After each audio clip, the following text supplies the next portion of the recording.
Okay, it looks like folks trickling in is slowing down, so we'll go ahead and get started. Good evening, everyone. My name is Heather Deer. I'm the Director of Parent and Family Programs here at William and Mary. Excited that you all could join us for the latest webinar in our Parent and Family Programs webinar series. As the slide indicates, we will be talking all about academic planning and course registration. I am thrilled to be joined by one of my wonderful colleagues who I love to bring on to chat with parents and families. So without further ado, I will turn it over to Megan so that she can go ahead and get started with the presentation. We will be utilizing the Q&A feature here in Zoom, so if you have questions along the way, pop those in the Q&A. We'll do our best to answer as many as we have time for, and we can go ahead and get started. Thank you, Megan. Great. Thank you, Heather. And thank you all for taking the time to join me this evening. As Heather mentioned, I'm Megan Sanbury. I'm the director of the Office of Undergraduate Academic Affairs. And that's kind of a long way of saying that my office is what I like to consider the central nervous system for academic advising for students. So there's a team of advising professionals that help support and connect students to all kinds of academic planning and academic success resources. So tonight, I'd like to just take a little bit of time to walk you through some high-level things about resources, introduce you to the registration process that's happening later this month that I'm sure you've probably talked with your students about, offer some tips for you as supporters, and then, of course, answer, as Heather said, any questions that you may still have that are more specific along the way. So a good place to start is to talk just sort of briefly about what is academic planning when we talk about that as far as William and Mary. So it should be pretty familiar to you. Advisors, their main role is to help students with degree progress. That's obviously the big one. We're working with students to make sure they can get through their academics to graduation. There are great tools like the catalog and degree works that help students track progress on their own, and they use those in collaboration with advisors who support that by translating the curriculum for them. So whether that's the college curriculum or general education, looking at prerequisite courses, major and minor requirements, all of those things will help students make decisions about courses they want to take, and then ultimately what they want to pursue for their major, maybe a double major, major and a minor, or anything post-grad as well. So part of that exploration is connecting students with opportunities. That's also part of what we do. They have a number of career exploration resources through the Office of Career Development and Professional Engagement at their disposal that can help them explore major options, career options, how all those things connect together and help them make informed choices. They can also explore internship or applied learning opportunities. It helps you kind of look at what is my life at like at William and Mary, what kind of academic path do I choose, and how does that help me get to where I'm hoping to go after William and Mary, and what does that look like? And I'll drop some links in the chat as well as we go. But then once they've started on a path for a major, if they want to pursue something like research, we can help them practice their skills and talking and connecting with faculty, or connecting with working through the Charles Center, which I know gave a presentation for you all, I think last month. And I would say if you didn't get a chance to see that, if you go back and watch that one, it is a great resource for you and for students to understand all of the opportunities they have to add to what they're learning in the classroom. We can also help students who are interested in post-grad fellowship opportunities. We have an assistant director for fellowships through my office that works with students and coaches them through those kind of opportunities like Fulbright, Marshall, Mitchell, Rhodes, those post-grad kind of fellowships and scholarships, and helping them think through that as part of their plan. And then the other side, if students find that they're struggling in any of their areas of study or requirement, we can also help them think through either alternate paths, parallel paths, and connect them with other academic resources to help them build some skills. So like the Tutor Zone, academic coaching, the Writing and Communication Center, we can help them connect with those resources outside of our office and outside of their advisors to help get them some extra skills and time management and studying and all those things that help them succeed in their academic plan. So yes, advisors will help students through to graduation, but we also can be really powerful connectors for your students to all kinds of opportunities and things along the way. So what do these connectors look like? Advising can both be formal and informal. So at William and Mary, we have a faculty advisor model. Each student is assigned to a pre-major faculty advisor when they start. And then they will choose, and sometimes that is their pre-major advisor, and sometimes it's somebody different, but they will choose a major faculty advisor once they declare their major in a department. And they will work with that faculty advisor through to graduation. So here at William & Mary, that's really important for students to build those relationships with faculty early on, and that's why we have that kind of advising model for them. And, faculty are experts in their domains, and so they can really help students understand, what kind of opportunities that major may provide for them. They can also work with professional staff advisors in my office. Or there are faculty typically that work in a professional program advising setting if they're interested in something like pre-med, pre-health, education, pre-law, business, anything that has some very specific things that they need to do that might be outside of a standard major or a minor, just help them think about building those things in. Along with faculty and professional advisors, students have a whole network of support with peer advisors, both through formal programs. So my office orchestrates a peer advising program for when students first enter William & Mary, matching incoming students with upperclassmen. But then students will progress and they can work with student organizations, or they'll have RAs or OAs. There's lots of programs that are structured for peers to work with each other in solving problems and making decisions. It can also be the informal kind, hey, I took that class last semester and here's what I think, kind of chatting that happens as well. I will say, I'll put my plug in here, peer support can be super helpful, but if you all can help me in reminding students to create their own path and opinions on things. I hear a lot of students talk about the pressure of, well, my roommate is doing this, or my friend said that class is really hard. Just because someone had difficulty or success in a course doesn't necessarily mean the same will be true for them. And each student has their own individual way of managing and working through all those things. So there is a large network of support that happens for students here and kind of navigating, again, their way through academics, and that includes all of you as well. So speaking of course options, I did want to take some time to talk through the registration process. It is going to look different this semester. Basically, I want to talk a little bit about why we make that change, and then talk a little through about how the process is going to work. And then obviously, I'm sure you all have some questions about how that's going to work for your student. Happy to answer those at the end as well. So basically, the university registrar has spent some time collecting student feedback, and we've heard from student supporters as well that the system of registration that we had, which typically occurred at a very specific, often early in the morning time for students, was creating a lot of stress, that students were logging in early in the morning with a list of courses and frantically typing them in, and then hoping that they got the classes they needed, and that it was just really stressful and not always the most effective way. So the registrar's office has been working on making this change, consulting everyone over time, and we're finally ready to roll out. It is a process called PATH. It's done by a company called CourseLeaf. It talks to Banner, so it still talks to all of our systems that students are familiar with. And basically, PATH will provide a registration experience that will look more familiar, but it has the benefit of some improved functionality, additional features, and that they can make their preferred courses choices in a flexible but a non-timed environment during registration. So if nothing else, that's what's important to sort of hear too, is like there is a amount of time for which they will do it, but it is not a 30-minute window anymore where they have to have everything ready to go.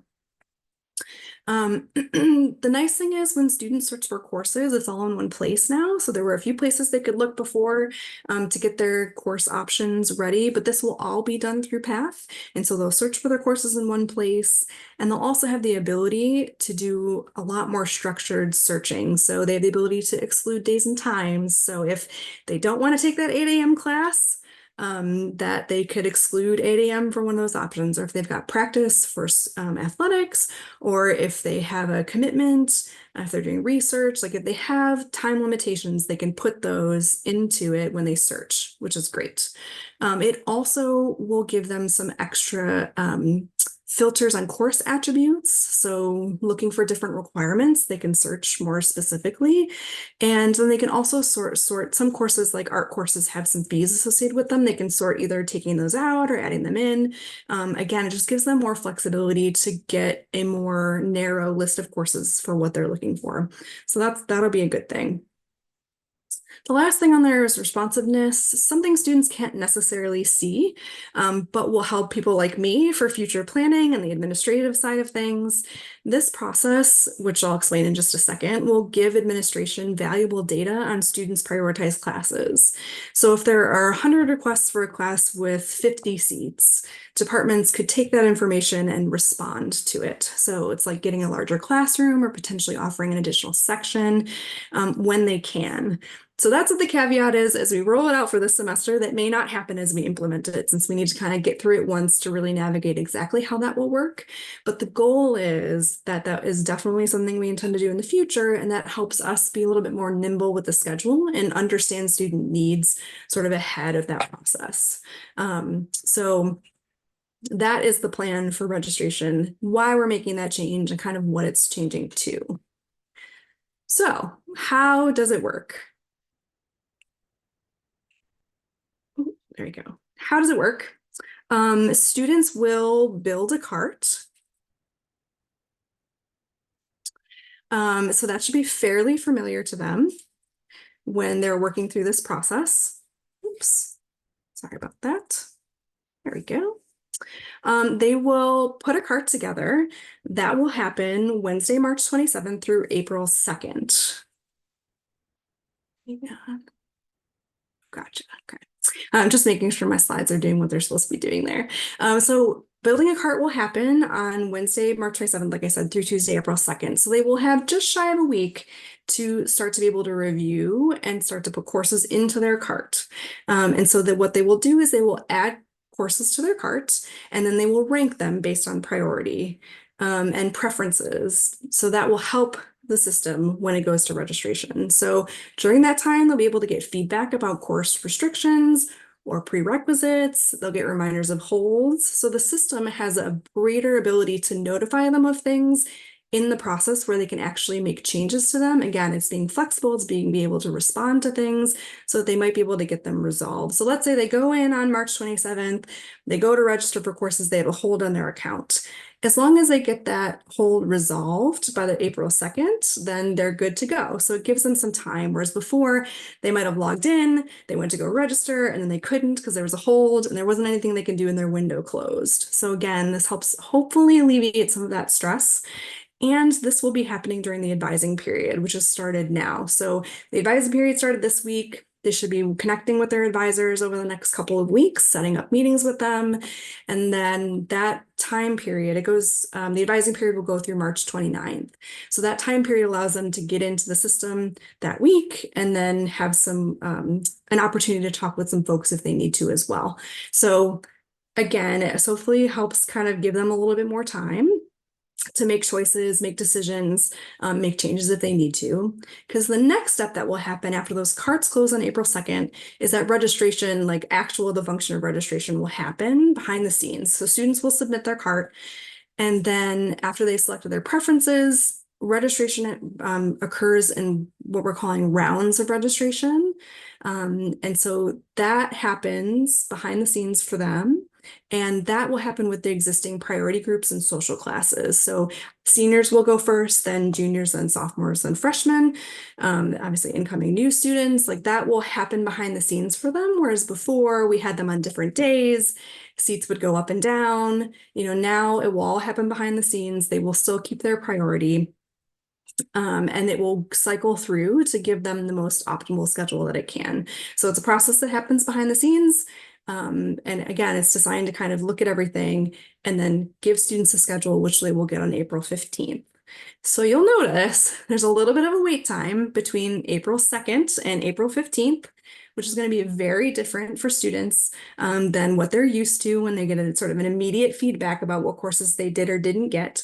So again, we'll talk about it. I'm sure you'll hear me say it more than once, but just encouraging students to wait, take a deep breath. Ambiguity change is hard, 100%. So if you can help them just kind of exercise their patience, They'll get their schedule back and then they'll have an opportunity to make some changes. So that's the next round. There will still be an add drop period where students can adjust their schedule through Path, just like they've done in the past with Banner. So they'll only build their card at the beginning, and then when an add drop period opens, they will be able to add and drop classes just as they have been, just through this system instead.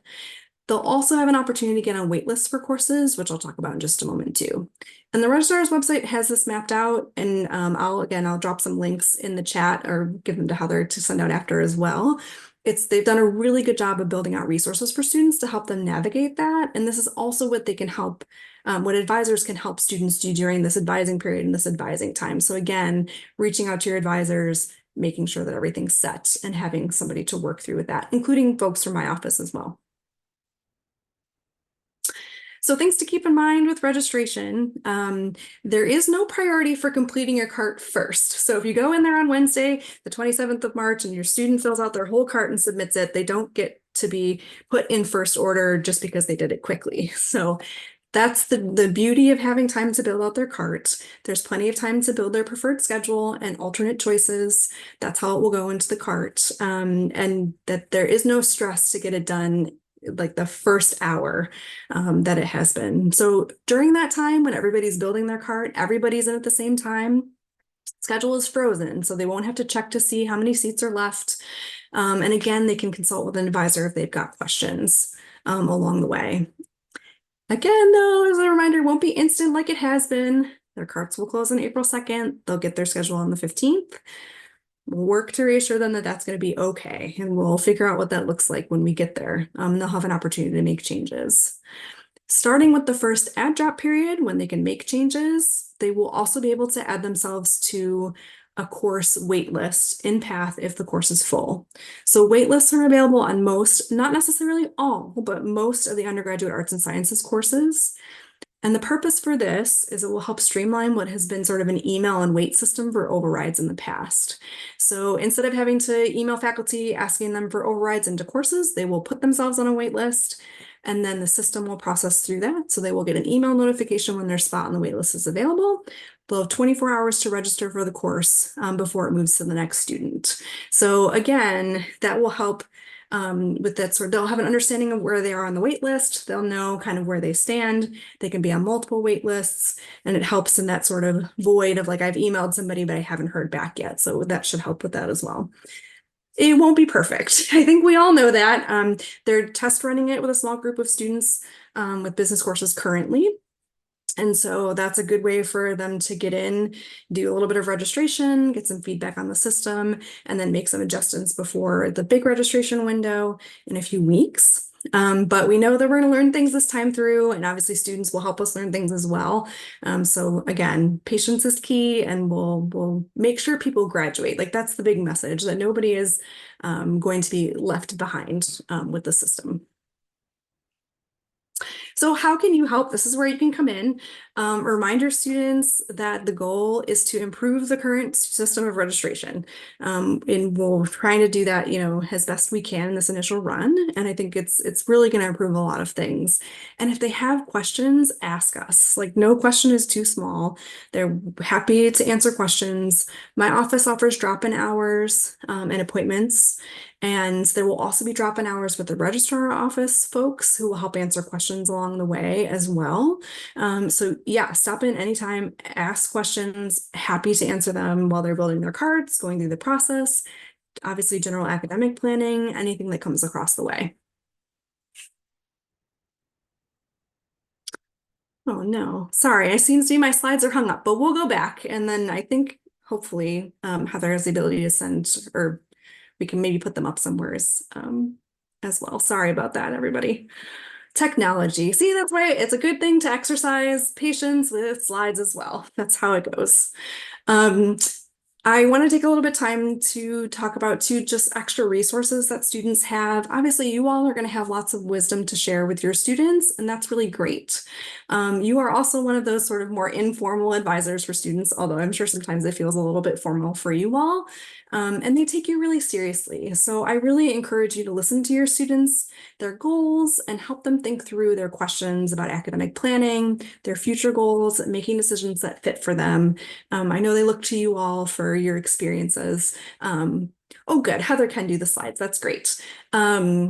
They're looking to you all and getting your advice. And so, helping them navigate that is super helpful. And you don't have to take it all on either. So our role is here is to help guide students to make decisions and help them find their path at William and Mary.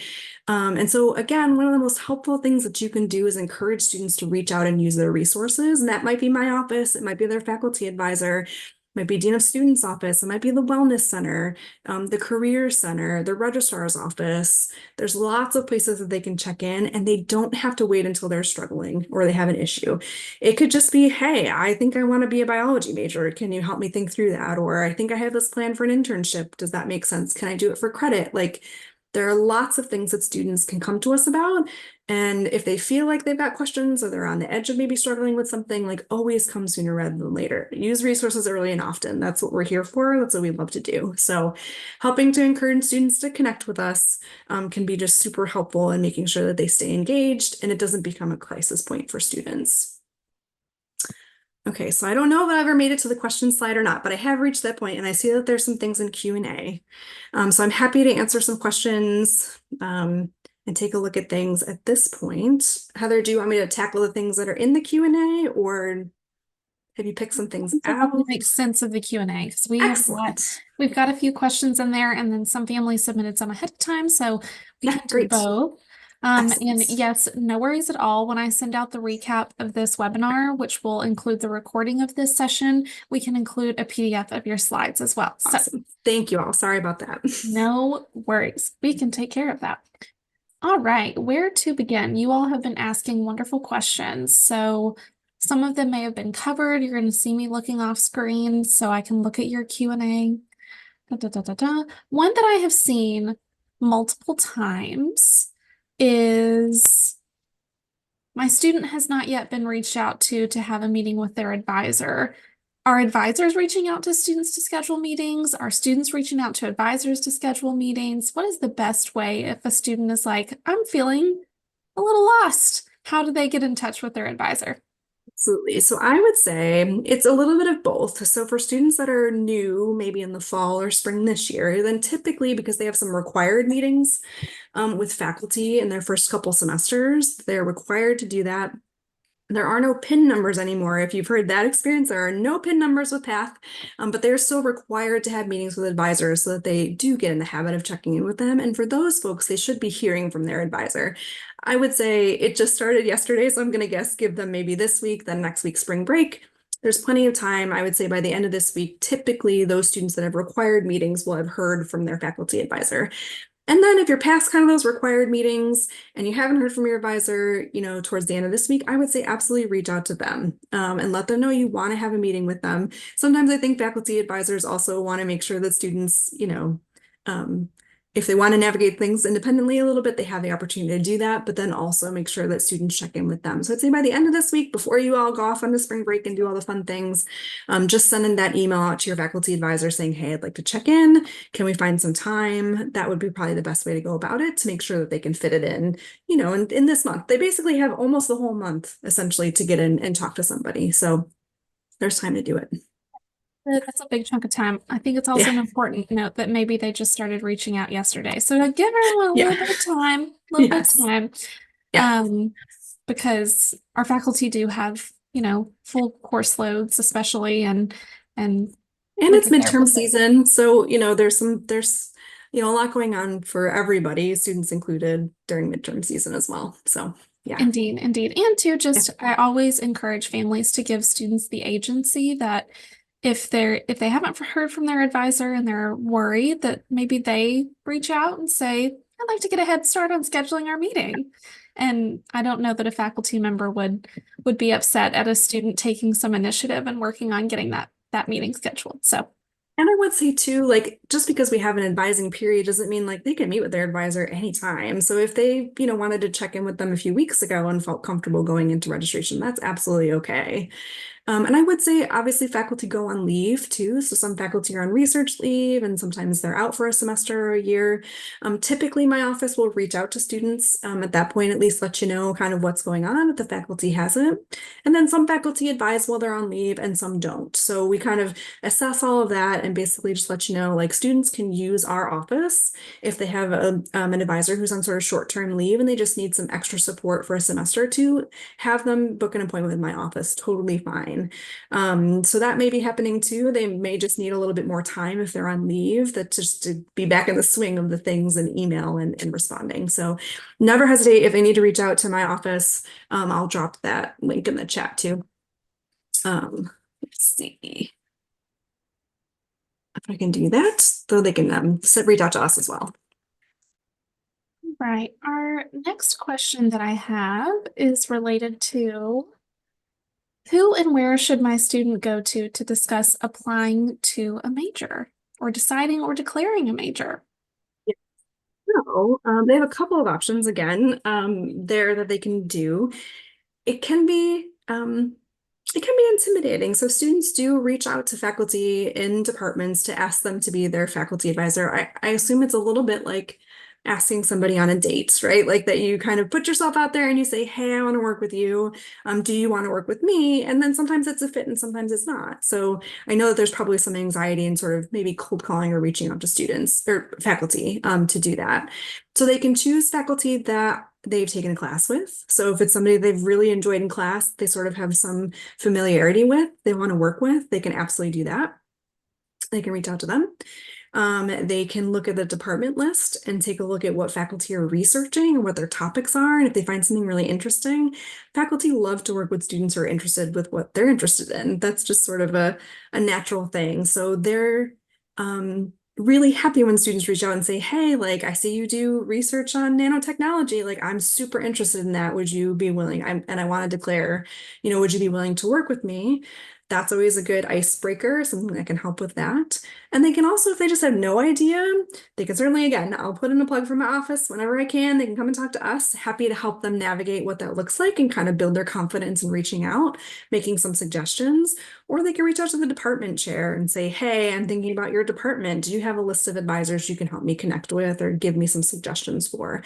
So what I will say is, even though it feels a little awkward, the faculty are super familiar with that. That's what they do. So it's not out of the ordinary for students to approach them to do that kind of work with them. So it will feel awkward, I think, for the student, but the faculty, like they're pretty used to that. So they have a couple different avenues that they can pursue for getting a major advisor. And I would say probably mostly students choose either if they're working with a pre-major advisor in the department they want, or somebody they've taken a class with sort of seems probably most natural. But again, like there's lots of different ways to approach faculty, so any of those options are totally fine, and faculty aren't going to be surprised by them at all. Few questions that I'll go ahead and address holistically Yeah. related to freshmen who will be joining us in the fall. So it sounds Okay, like we have a few class of 2028 great. families on our webinar this evening. So Excellent. hello, great to see you all, eager beavers. We will have really in-depth information about the academic advising and course registration process that will be available when your student's tribe guide checklist goes live in May, which is really the checklist and comprehensive overview to support your student's transition to William and Mary. So we won't spend any time this evening talking about the incoming family process or incoming student process. Again, that information will go live when the Tribe Guide checklist goes live in May. But we're glad you're here and you're learning a little bit about what the continuing student academic planning and course registration experience looks like. So thank you all for joining Familiar. us. Yes, thank you. I appreciate that. It will look familiar to them as well. So slightly different, but similar. Similar. It's good to get familiar with the logistics every now and then. Yep. Okay. I did see a specific question, and I'm curious maybe how PATH will work in this way related to student athletes and, most of them having specific timeframes in which they need to take Yeah. courses, and really worrying about being able to fulfill call curriculum requirements based on some of those restrictions around timing. What advice do you have for athlete families as their students are navigating the course registration process? Yeah, I actually think that's going to be one of the most helpful things for student athletes is that ability to block times when you're searching for courses. So no longer do you have to kind of use Coursical, which I feel like was one of those magic things that students are using to kind of look and see what your schedule would look like and plug things in sort of on a secondary site. Um, Path will have the ability for you to block off those practice times and lift times and anything else that you need to restrict and then give you your options. Now, it won't magically produce things for you if they don't exist, but certainly then you have the power and your students have the power really to be the ones to reach out and say, hey, like, I really need this. It doesn't look like there's anything I can get to do X, Y during this time with my practice schedule. And then we can start to troubleshoot. So again, hopefully the intent for Path is really to help students get ahead of those kinds of things and be more aware of how that's going to work for them. And I think that search option that you can exclude times when they're searching is going to be super helpful for that case.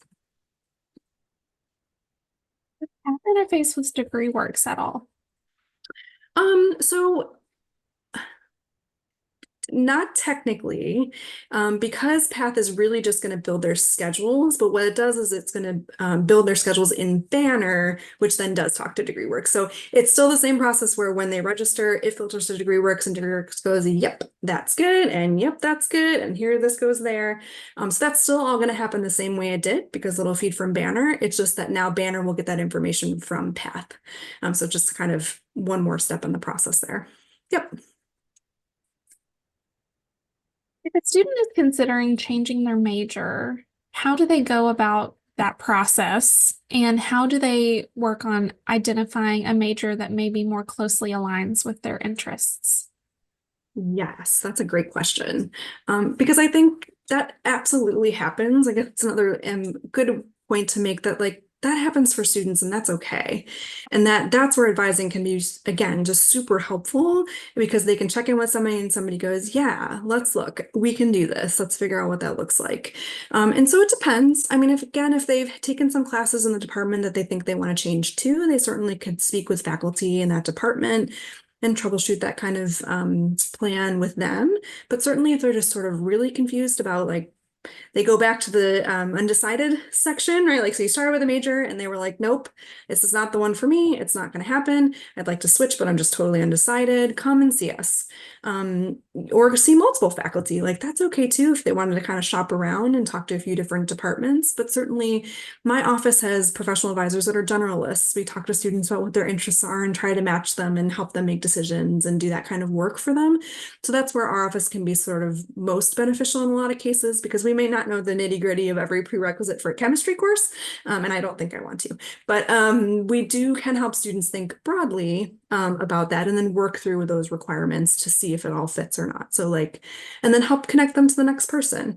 So I'd say maybe that's a good start if they don't feel comfortable necessarily kind of shopping around for different departments. Happy to do that. Yeah. Point of clarification for all of our class of 2028 families who are on our webinar this evening. None of the timelines we're discussing are applicable to your student Oh, at all. nope. So they will not be No. doing any course registration processes, nothing. You don't have to worry about anything until the summer. So I would say, this we'll treat this webinar you're engaging in this evening as purely educational purposes, and nothing applies to incoming freshmen for the class of 2028. So just want to be crystal on that one. Good point. Yes. Can you talk about pre-professional advisors and what is the best way for students to work with them? How and when do they reach out to pre-professional advisors? That's a great question. So if you have students that are thinking like pre-med, pre-law, those kinds of things, I talked about engineering, business, students typically I would say would want to talk to somebody within their first 2 or 3 semesters. So it doesn't have to be the first thing they did when they hit campus. And some students just don't know yet, which is again, one of those things that happens and that's fine. So they haven't missed a window necessarily. Certainly by senior year, it's going to get a lot trickier, but not impossible necessarily. There is a list of pre-professional advisors that you can find through our website. And they can absolutely, again, reach out to those faculty and those people that are designated to help in those areas. That's what they're there for. So they should just reach out to them and say they're interested. There's typically one or two, sometimes three faculty that are assigned to each kind of area. And it will lay that out for you more specifically. So there's some that do pre-med, some that do like nursing and dentistry and vet, like they're kind of separated a little bit. But certainly reaching out to any of those folks to get on their calendar. Certainly at this point, it may not happen before registration, so make sure they give themselves a few weeks to find a mutual time to fit some space in, and just have that discussion with them as early as they can when they've kind of decided that path to help them plan what they're going to do. So I'd say within their first 3 semesters is typically kind of the ideal, maybe that second semester here, so they can have a good idea of what they need to fit in and when. 3 semesters is a good chunk of time. Yeah. So that's a Yep. that's a good amount of time to meet with a pre-professional advisor. Yeah. So couple questions about how the new system will work with like wait lists and overrides Yep. and access to courses. How will that change with this new system, or will it change at all?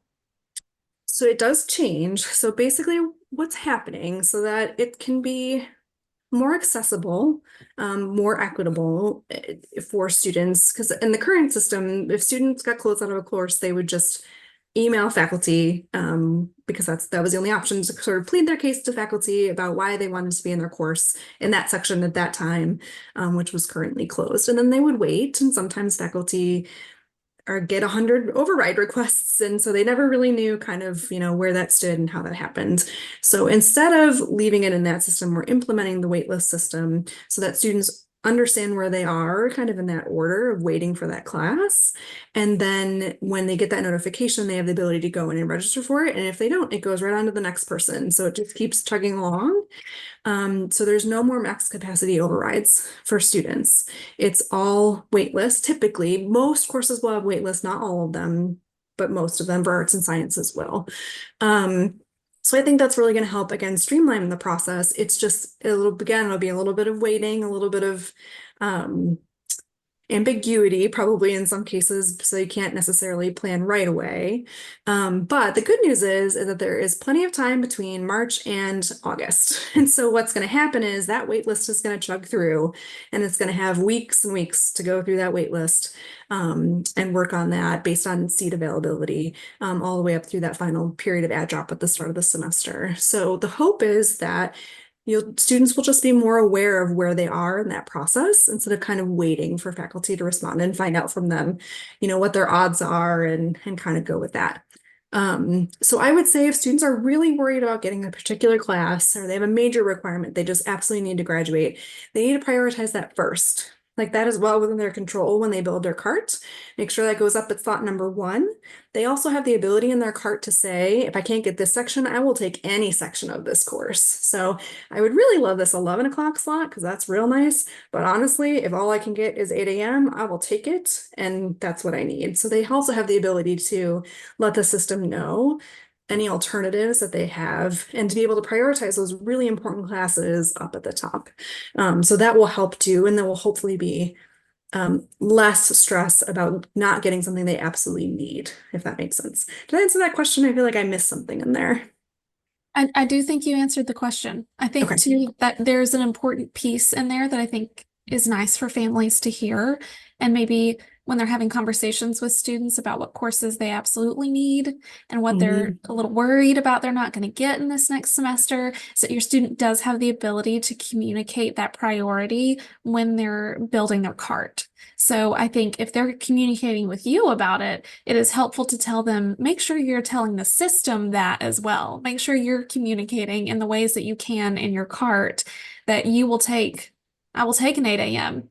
Yeah. even if I don't really want to, but I need it. So I will do those things so that I can have the courses that I think that I need.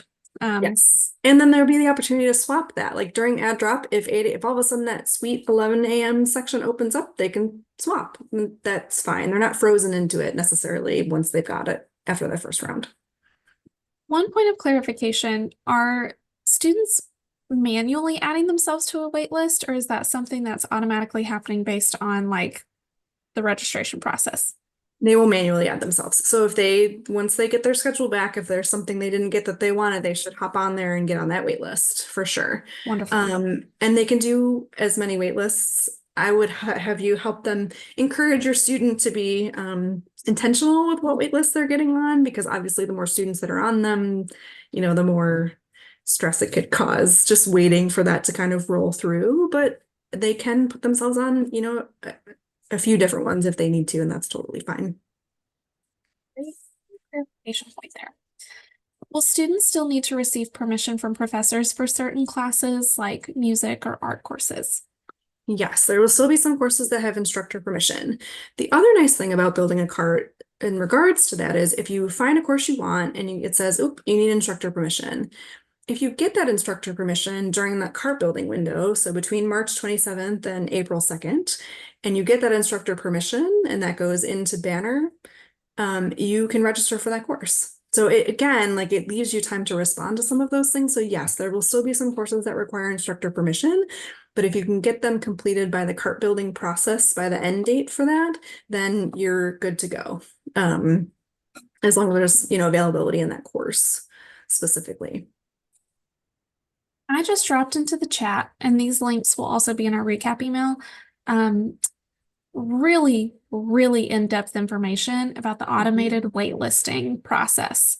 So if you were thinking, I still don't really know how this waitlisting process works, this automated waitlisting page will be a great place to go. Also, it talks about what is course waitlisting, how can I see if a course is a waitlist option, steps to get onto the waitlist, notification processes, and general FAQs. So if you need to do some light reading around waitlists, there is a great page there.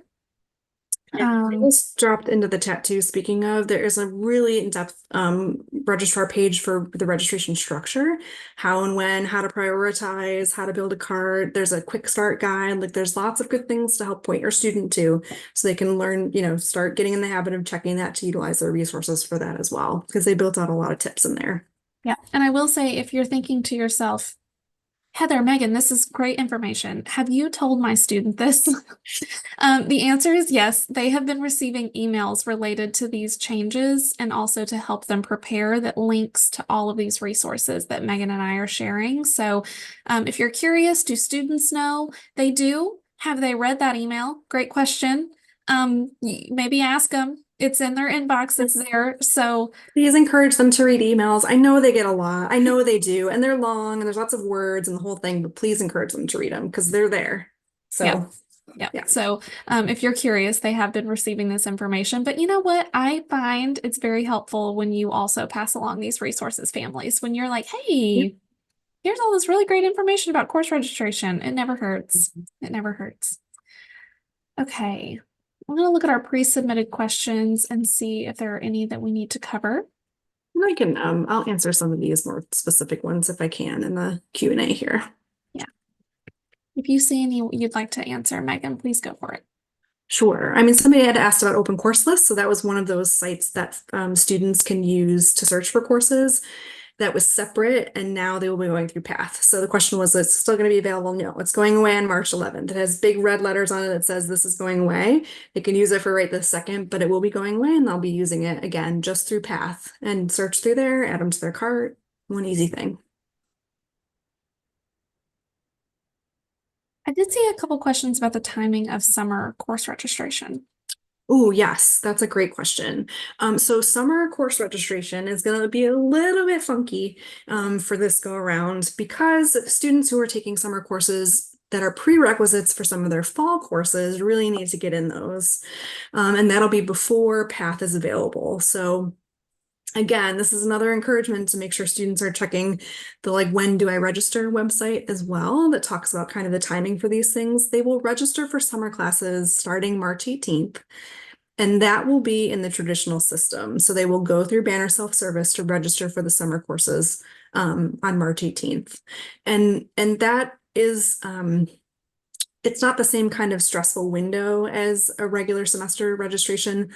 They can go in there and register, and typically those courses don't fill up super quickly. Like it's a little bit more relaxed, but they will do that through Banner self-service. starting March 18th. And then that way, those summer courses that they need to let the system know, hey, I'm going to have the information I need for this next class in the fall will already be there.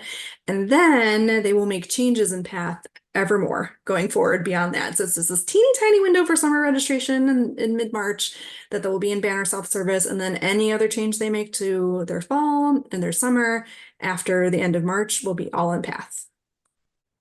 I would say I know we get a lot of questions about, students not being able to get the classes that they need to either explore majors or to get major requirements done. And so I do have hope that I think Path will help with that because you'll be able to prioritize differently and sort of get ahead of that. Like students will be able to do that and sort of put those in at the top of their list to help with that instead of sort of the Hunger Games of it all when you would sort of get in frantically and hope that you got it. And so it's again super helpful for you all to help students again reach out if they've got questions about that or concerns. The schedule will be frozen while they build their cart, so it won't be like the courses will be fluctuating like, oh, now there's one seat down or one seat up. It will be just a blank slate. There can be no changes to the schedule that happen. The seats won't change while they're doing their cart building process. So that should help them be able to build that with some confidence and not be worried that it's filling up while they're doing it.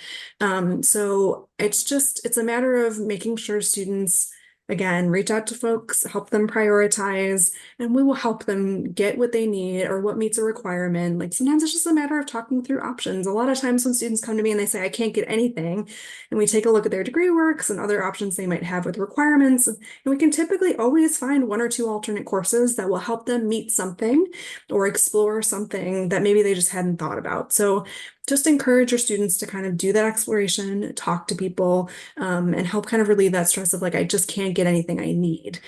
Because there typically is always something we can get that helps them keep working towards graduation. So just make sure, to help encourage students to do that.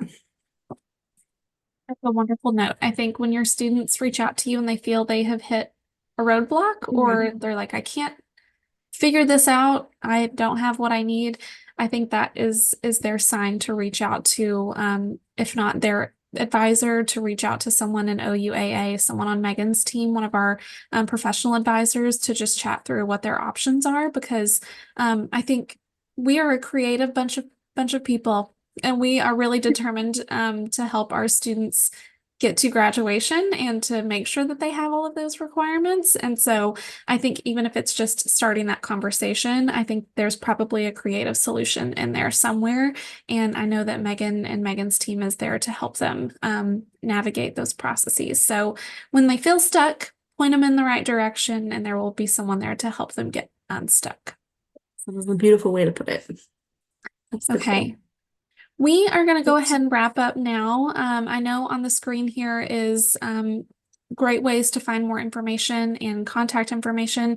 I'm going to send out the recap of this webinar, the recording. It will have the slides, all of the beautiful slides that we may have missed because I know that they're gorgeous and have great information on them. So I will have a PDF included with the recording of this conversation and links to all of the resources that we shared this evening so that you all can dive in, because we kind of are like on the surface of all of the great information that's available related to the changes to Path. And so if you are interested and want to dive in, the resources exist. So I will share those accordingly. But if you didn't get your question answered, you can send an email to families@wm.edu and I can point you in the right direction, or you can contact academic affairs at wm.edu and we can help get that question answered. Just want to say thank you, Megan, again for spending some time with us this evening. Thank you, families, for joining us. And I know that we are grateful to your support as you support your students during the course registration process, because we know they'll be calling you and texting you and giving you updates. So thank you for supporting all of our students. So thank you for taking the time to get, invested in it now to help them. Appreciate that. Yep, especially to our class of 2028 families who are here learning about it early. We're excited to go through this process with you in the fall. So thanks again. Hope everyone has a wonderful evening, and we'll see you on the next one. Bye, everyone. Take care.